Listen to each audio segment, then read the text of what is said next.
the next, not the next slide, but the picture is when we started to descend, and this is part of Africa. So you can go to the next slide.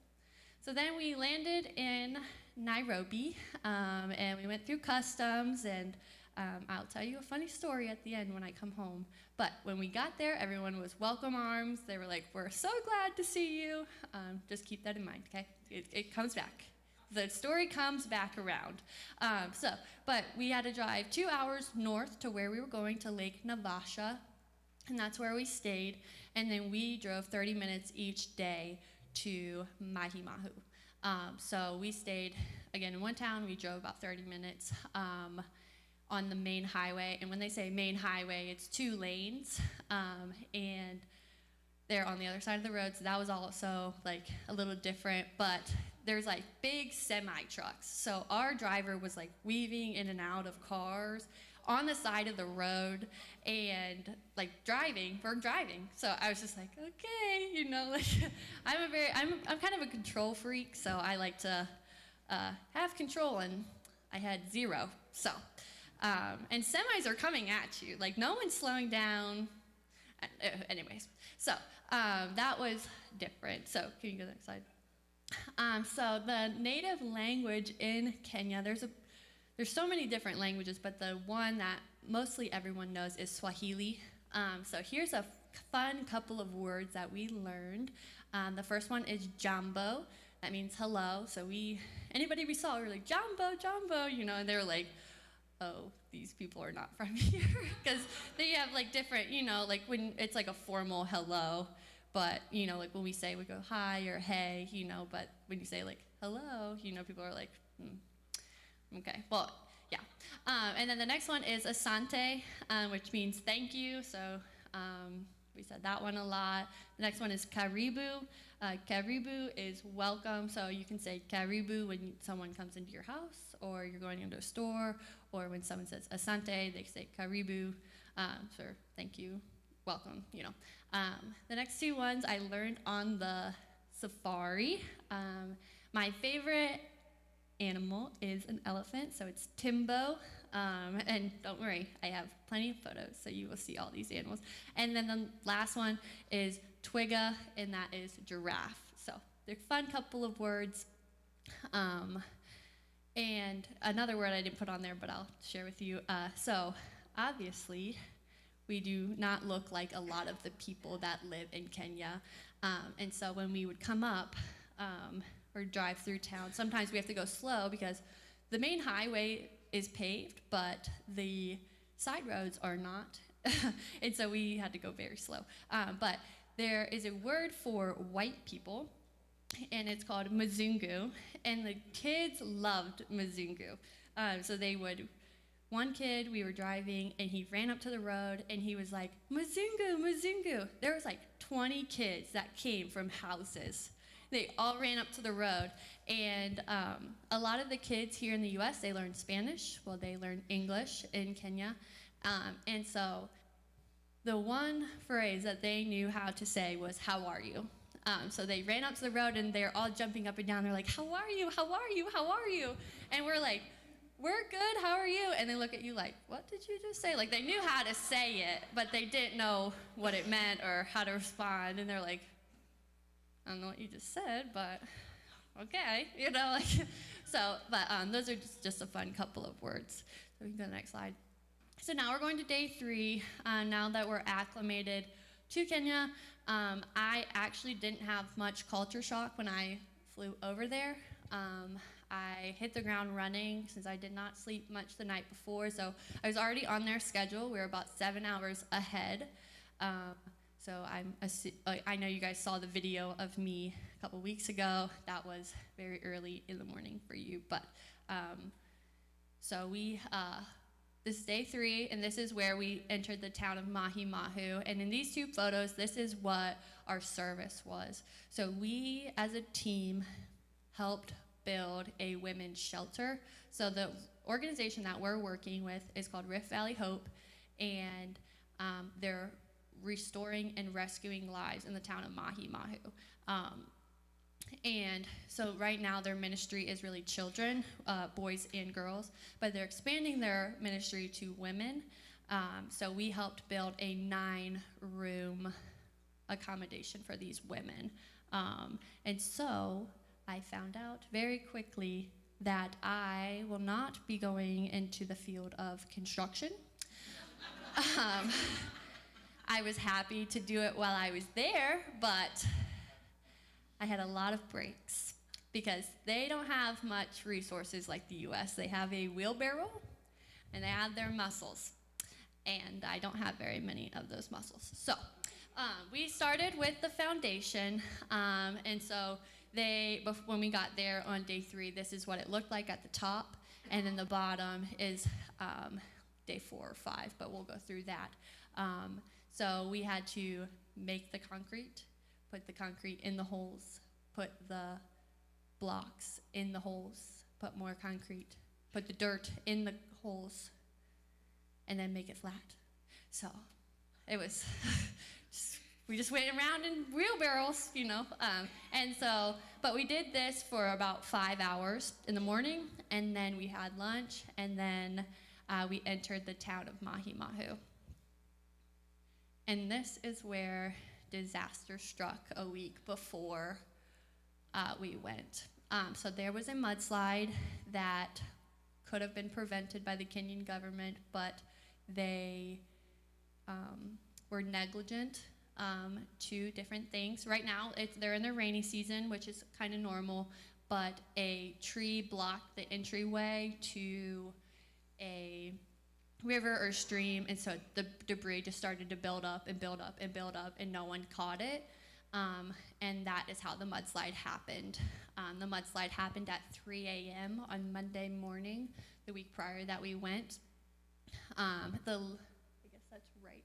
The first photo on the right is where the mudslide happened, and I know that's pretty far away, but there was boulders as big as houses. You know, it took around 200 homes from these people, or it took about 400 homes from the people that lived in the town, and it took about 200 lives. Again, it happened at 3 o'clock in the morning, so some people didn't even know that it was happening. But we go to the town again the next day, and there's 2 parts of the town. So there's the town that we're in right now, and then there's the other part of the town. The other part of the town, luckily, people started calling and saying, there's a mudslide, like you have to get out of your homes. And they had like seconds to minutes to get out of their homes before their homes were swept away. So luckily, the second part of the town, no one was killed, but a lot of homes were still destroyed. This river that you see, it's not normally there. And then you can see a slab of concrete on the next photo, and that is where someone's house was. So we did a lot of walking the first day just to see kind of what happened or what was there. Anything you see in brown is where the mudslide was, and you can kind of see that the river is down. The water was as high as at the tallest rock. So it was moving, and it was moving quickly. So it was very sad. The town was just like, we don't even know really what to do. And the day that we got there, they were preparing for funerals. So we were walking around, but there was also mounds of dirt and where people were going to be laid to rest the next day. So that was also heartbreaking, where, you know, a whole family was wiped out. So you can go to the next slide. Here's a couple more photos. You can see on the right is where the mudslide started. Again, you can't really see the photos, but there are people sitting on those rocks. That's how big the boulders are. Like even big excavators, or, you know, I don't know if that's the right word. Sorry, I'm not in construction, but even big machines of equipment can't move those rocks right now. Luckily, the Kenyan government has promised to rebuild anybody's homes that is still there. Fully, as long as they can say or prove that they own the land, they'll rebuild all of those homes. But they also don't have clean water there too, so that's also another thing that the Kenyan government promised that they would get. is horrible that it took so much for them to get clean water. But again, anything you see in brown is where the mudslide was. And sometimes you think, okay, like Africa is very dry, it's very sandy. It was not the case. Like, it's very green. So anything you're seeing here is all mud from the mudslide. Okay, so we're moving to day 4. Again, these are the big old rocks that we had to move. These guys were picking them up like they were nothing. They would give it to me, and I was like, okay, like, I gotta. So we're back to construction, which is fine. It's fine. Yeah, that's what we went there for. And this is one of the people that work at Rift Valley Hope. Her name is Esther. And I actually got really close with Esther. She picked me out of the group of the people that went, and we were buddies. So anytime the construction started, I started. And then everyone looked at me and was like, what do we do? And I was like, I don't know. She just told me to get in here and start putting concrete in here. I was like, get concrete? I don't know. Like, so, and they also spoke Swahili, so I was like, they just pointed at most things like concrete here. I was like, okay, got it. And so we did concrete again for another 5 hours, and then we went to Mahi Mahu again. And this is the second part of the town. So this is the second part where people got the phone calls and said, there's mud coming, you need to get out of your homes, you need to get on high ground. So luckily, anybody in this part of the town, no one died. But we did visit a family. They had a minute to get out of their homes. They did, but they didn't get any of their belongings. But the saddest story that I've heard is that so the water went over the road, and there was a bus on the road, and the water took the bus. And people were throwing their kids out of the bus because they were afraid it was going to sink. So they thought they would have a better chance at surviving in the water, like maybe swimming to a side. But the bus got stuck by a tree, and anybody in the bus was saved, and anybody that was thrown out of the bus was killed. So they watched their kids drowned. I think there was like 50 people on the bus, and like 4 survived. So they were trying to help them, but really they were prohibiting. But this family saw all this happening, and they couldn't do anything because the water was moving so fast. So that was a really sad story. And then we also visited 2 other families that were affected by this. So we packed a sack of staples that you would keep in your house. So rice, cabbage, like cornmeal, stuff like that, and toilet paper, anything that they would really need. And we took them to families. So our group broke out into 3 different groups. So we all visited, 12 different families. So we took staples like that to these families that were affected by this mudslide.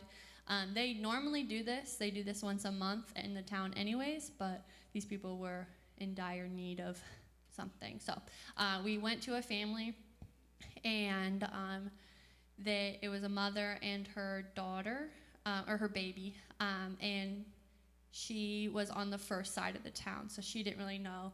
And they have kind of these beams in their houses. So they have concrete walls and concrete floor, and they have beams across the wall. She said that she held onto the top beam while the water rushed through her house with her baby on her chest for 6 hours. She held there until someone could come and help them.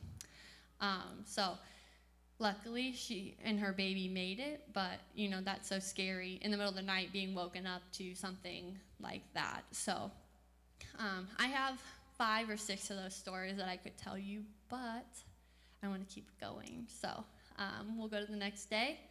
So different things that we ate there. We had goat, which you're probably like, okay, actually it wasn't that bad. I tried everything at least once. You have to really dive into someone's culture if you're gonna go. So we had goat. It's a little bit tougher, I think, than steak. So tasted a little different, but it's okay. It was good. We had it probably 5 or 6 times when we were there. We had ugali, which is cornmeal and water.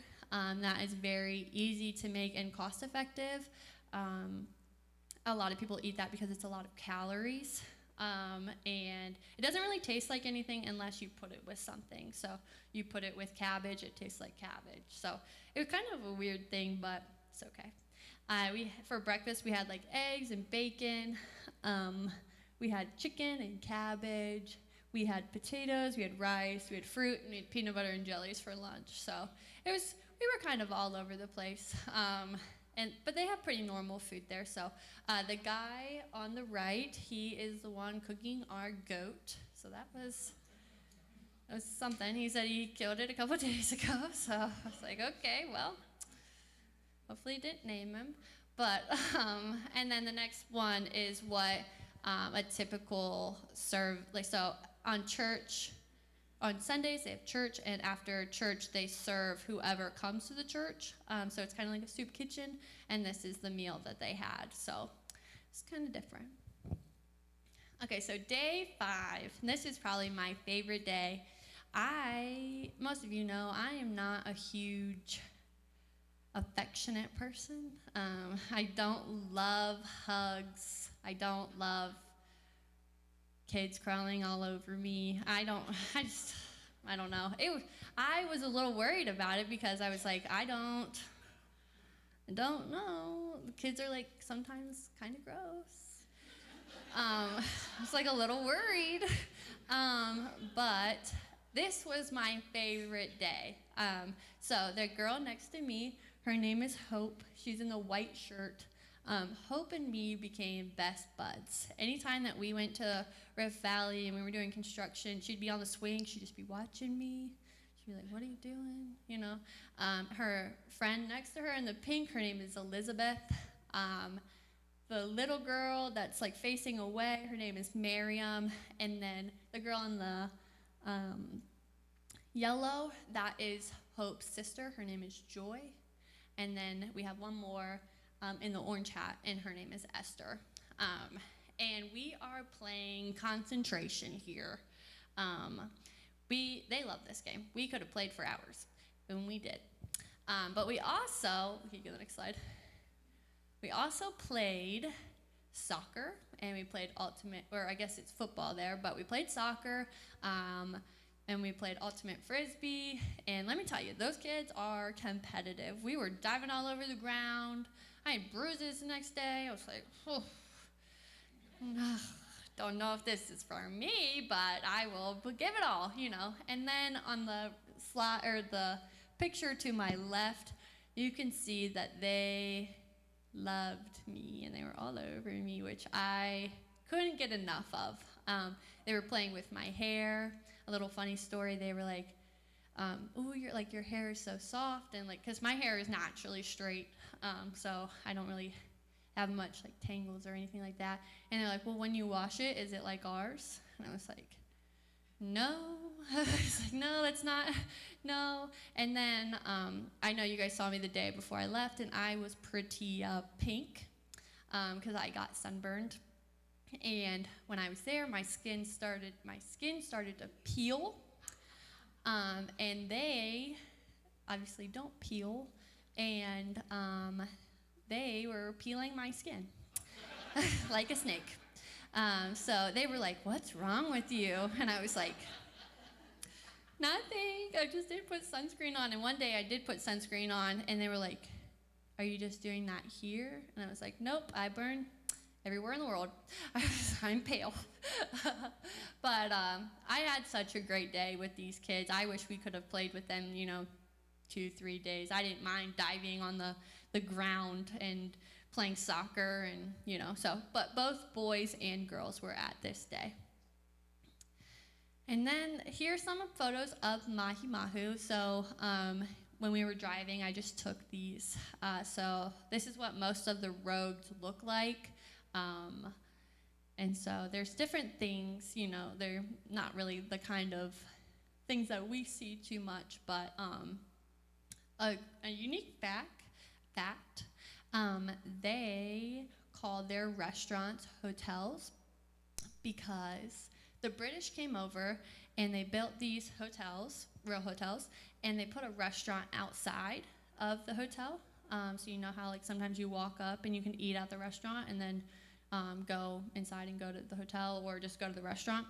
The Kenyans thought that their restaurants were called hotels. So they have millions of hotels. And I looked in there and I was like, there's a bench, like, and 4 walls. And I was like, where do you sleep? Like, and they were like, no, they serve food here. And I was like, okay, I feel a little better.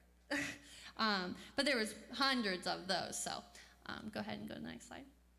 And so now we're on day 6, more construction. But this is now, we are moving all the dirt that we took out of the holes on the other side of the holes because we had to make all the dirt flat for the foundation to be laid. And I think I did like 500 shovelfuls. I was just like, oh, we just kept going. And then they're like, well, you have 5 more spots, like 5 more plots to go. And I was like, oh, okay, we'll keep going. But no, this was a lot of fun. This photo actually, I wanted all like the 3 of the girls to be in the photo. And so this is a little bit staged, but we were actually working. We were doing this, but I just wanted us to be in the photo. But I just thought that was cute. The girl next to me in the white, her name is Anna. She's from Malone. She just graduated. She's from Cleveland. And then the lady next on the other side of me, her name is Esther, and she's the founder of Rift Valley Hope. And then we also planted trees that day. So we planted 6 new trees at Rift Valley Hope. And so you can see some of the photos that we did. And which is cool because a building's going to be there, for a long time, but those trees are going to be there for hundreds of years. So it was cool to do that. And then day 7, and this is church. So usually you're used to about an hour of church. We were there for 3 hours. Which was fine. Actually, they did so many different things that you were like entertained the whole time. So it wasn't like, oh, it's 3 hours long. Which you shouldn't put a time limit on God, but like, whew. Anywho, so we got there and they had a worship team that was singing, and then they have 2 different children's churches. So they have like a younger kids, and then they have maybe middle school. And they both sang, and here is a little clip, and you might know this song of them singing.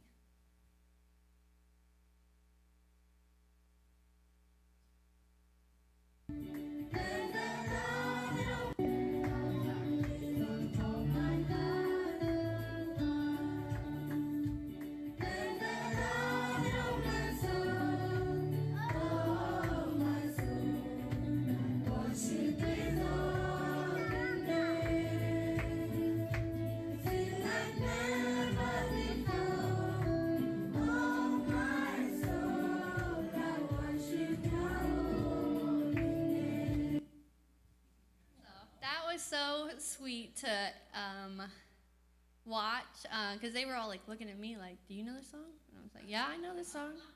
But then it was sweet. So and then that same day, sorry mom, it was Mother's Day, and I missed Mother's Day 2 years in a row. So my bad. But I will be there next year, hopefully. So Mother's Day is like an American holiday, and so, but it's also celebrated in Kenya now, but it was introduced to Kenyans by an American pastor. In the home life, men provide and women stay home and they cook and clean and they take care of the kids, and they don't get many praise for doing that work. And the American pastor said, you need to thank your wife. And you need to bring a gift this day. Every year, this is the day that you're going to say thank you to your wife because they do a lot of stuff for you. And so they celebrate Mother's Day, and they are very enthusiastic. And you will see this. All these women in this video are mothers, and they asked all the mothers to come up and dance to a song. So go ahead.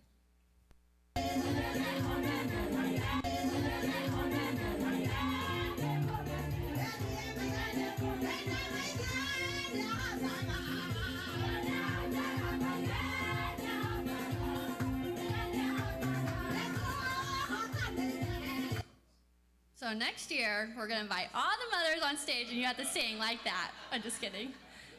Just kidding. Unless you want to. I mean, I don't know. I don't plan the service, so my bad. But it was Mother's Day. It was so great to celebrate them. And we had a service on love. And sometimes love can be hard, to love others, to love yourself. And we had our co-leader speak, and then we had the other founder of the organization translate. And after all of the things that happened the last 2 weeks, some of these people just need love because of what they went through. So that's what we heard about, and it was really great. And then after the service, again, like I said, we served. So all of our members of our group served everybody in the organization and the congregation.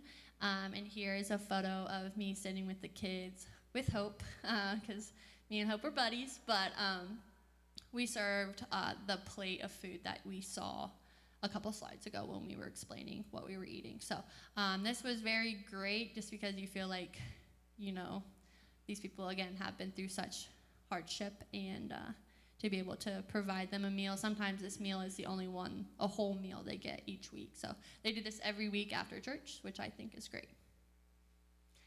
And then after church, we went to a restaurant with just the team members of Rift Valley Hope, and we had lunch. And this is where we had to say our goodbyes to the team. And that was really hard. I didn't really think it was going to be that hard. Again, I'm not really an affectionate person. But Esther hugged me and she said, thank you so much for coming. I love you.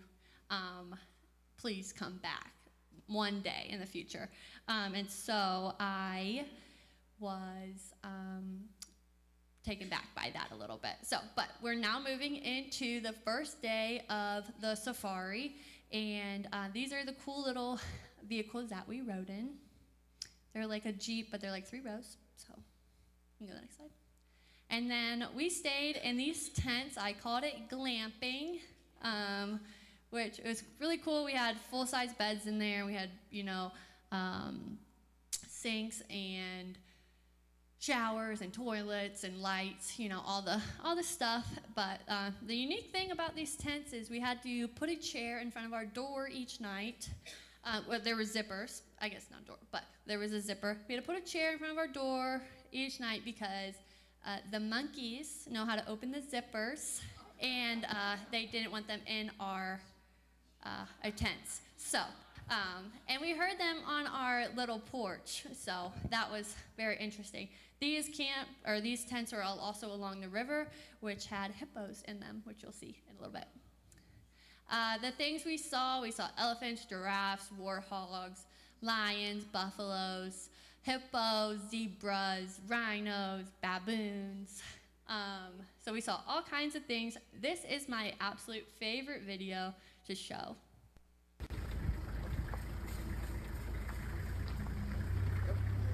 It's like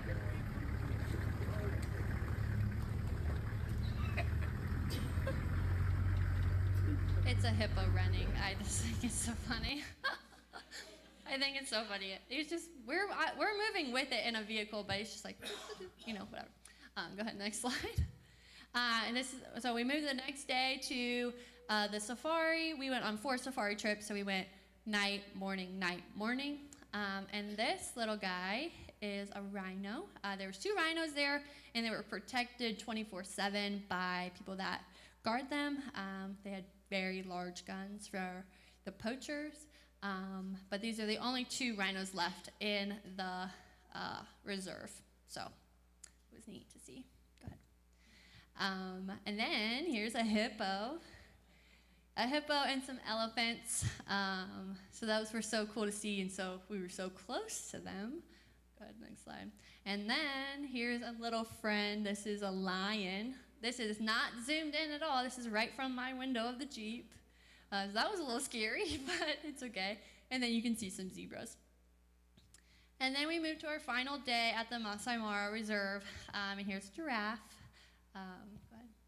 And that night, they put on a African culture. So there's two cultures in Kenya, and where we were is the Masai Mara, or the Maasai people, and they have a culture and they have a dance, and this is the dance that they performed for us.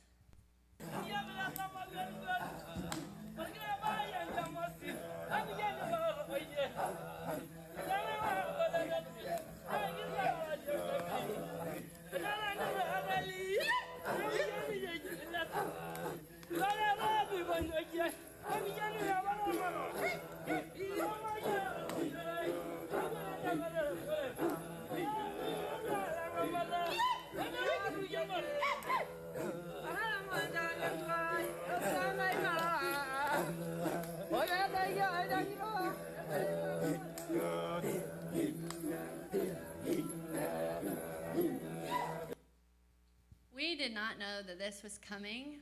We were eating dinner, and all you hear is that, and you're like, what is that? You know, what is that? But it was just such a neat experience, and then 5 minutes after this, it poured down the rain, and we were like, well, okay, well, here we go. So it was a neat experience. And then we go back to Mahi Mahu, and the lady, you might have saw her earlier, this is the lady that was singing on the Mother's Day. This is Rose, and Rose is a part of a organization. It's called Tunami. Tunami makes baskets, and Rift Valley created this organization, or this company for women to work. So they have 12 women, 12 single mothers that make baskets every day, all day, for 8 hours. And my group, we had 9 of us, we spent $1,100 there, which is a lot, but just by buying baskets. But they said that this would fund them for 3 months. So they make $5 a day, which you're like, that is not a lot, you know.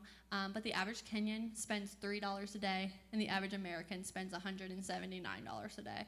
So, like I said, this is going to fund them for a long time, and I have some souvenirs at my house if anybody ever wants to stop by and see them. So, at my mom's house too, so you can go there too. You can go to the next slide. And then we have another travel day, and so we flew. We had to get to the airport in Nairobi before dusk, because you're not allowed to drive at night when you're there. And so we got there about 8 o'clock, and our flight did not leave until 11:30, which is fine, you know, international flights are supposed to get there early. But our flight got delayed twice, so we didn't leave there till 1 a.m.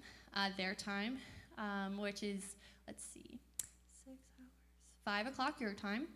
And before I left Nairobi Airport, my passport got checked 8 times to make sure that I was going to the right place, I guess. But you would think after like 2 times, maybe 3, they know that I'm getting on a plane to go to New York. But so then we flew another 15 hours back to New York. And I slept 12 of those 15 hours because I was exhausted. So that was good. I had 2 people from my group on either side of me. I was in the middle seat, and one of the guys, he was like, "Are you okay? You've been sleeping for so long." And I was like, "I'm tired, like sleepy." And then we got to New York, and this is why I said, remember that I said that when we got to Kenya, everyone was like, "We're so happy to see you." Well, if you've ever been through U.S. Customs, they are not happy to see you.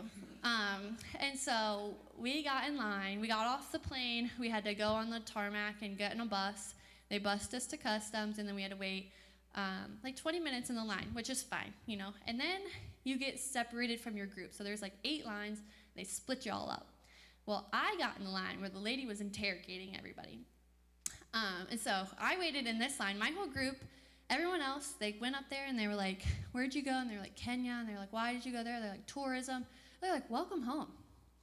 My lady, I I was 40 minutes behind everybody else. And I finally get up there, and she was like, where'd you go? And I was like, Kenya. And she's like, how long? And I was like, 12 days. Who'd you go with? And I was like, there was a group of us. Where? On the other side of the window 40 minutes ago. And she's like, why'd you go there? And I was like, oh, we went on the service learning trip. She was like, okay. And she was like, did you buy anything when you were there? And I was like, oh, I bought baskets. And they were like, did you buy any meat? And I was like, no, didn't bring a zebra home, sorry. Like, no, I don't have meat in my book bag. Like, and I was like, just chocolate. Like, I just had a snack. And that I got on the plane that you gave me. Like, and then she was like, do you have a job? And I was like, I just graduated, so I'm unemployed. If anybody has connections, let me know. But she was like, you have a job? And I was like, no. And she was like, who do you live with? And I was like, oh, I live by myself. And she was like, so you have no job and bills to pay?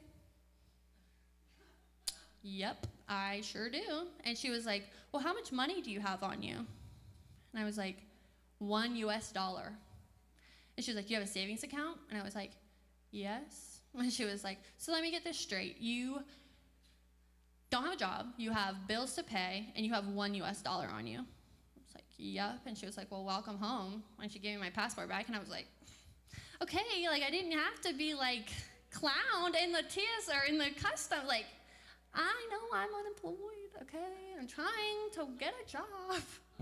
whatever. So, anywho, we landed in New York at 7 a.m., and we didn't take off until 3:30, so we had another 8-hour layover, and then our flight got delayed twice.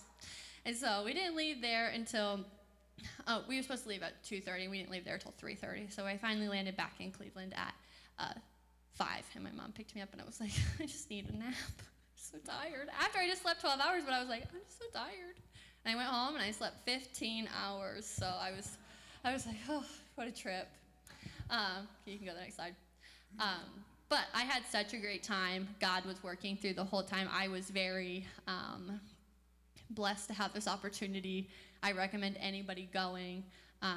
There is nerves. There are scary things out there, but God will always provide, and God will always watch out for you. So thank you so much again for supporting me. And okay, I do have 2 songs that we're gonna sing. So sorry, the words are a little small. Can you make that bigger?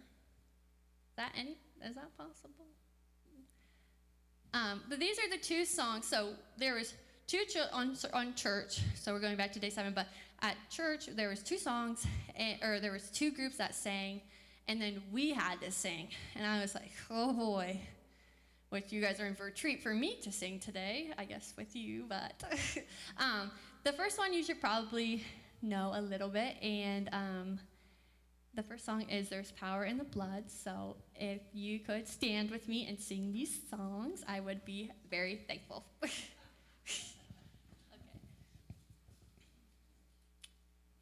Ready? Okay. Would you be free from the burden of sin? There's power in the blood, power in the blood. Would you over evil a victory win? There's wonderful power in the blood. There is power, power, wonder-working power in the blood of the Lamb. There is power, power, wonder-working power in the precious blood of the Lamb. Would you do service for Jesus, your King? There's power in the blood, power in the blood. Would you live daily his praises to sing? There's wonderful power in the blood. There is power, power, wonder-working power in the blood of the Lamb. There is power, power, wonder-working power in the precious blood of the Lamb. There is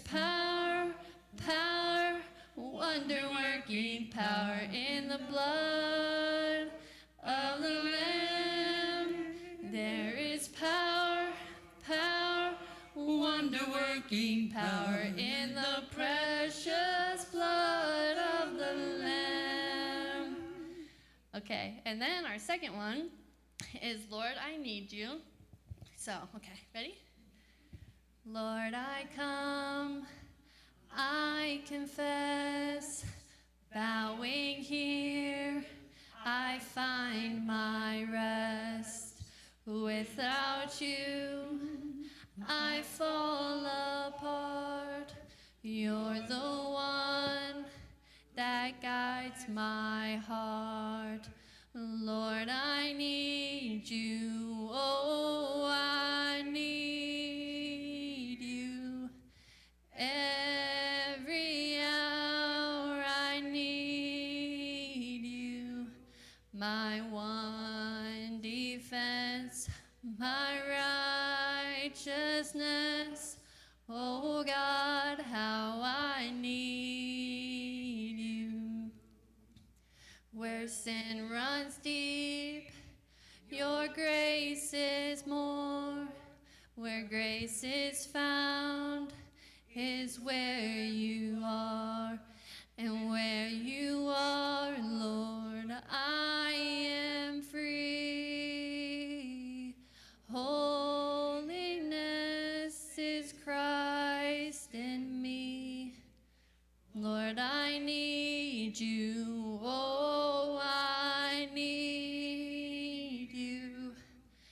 Every hour I need you. My one defense, my righteousness. Oh God, how I need you. So teach my song to rise to you. When temptation comes my way, and when I cannot stand, I'll fall on you. Jesus, you're my hope and stay. Lord, I need you. Oh, I need you.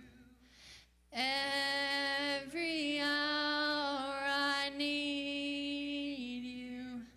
My one defense, my righteousness. Oh God, how I need you. You're my one defense, my righteousness. Oh God, how I need you. Thank you.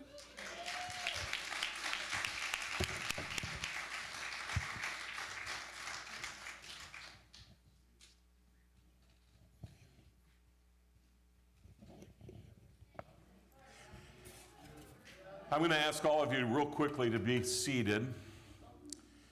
And then we're going to do a little jumping jacks. Are you ready? If you are serving in any way whatsoever tonight or this week in VBS, will you stand? Okay, so look around, and then all of the rest of you, will you just go to them and lay hands on them? And we're going to pray over them and what they're going to be doing this evening.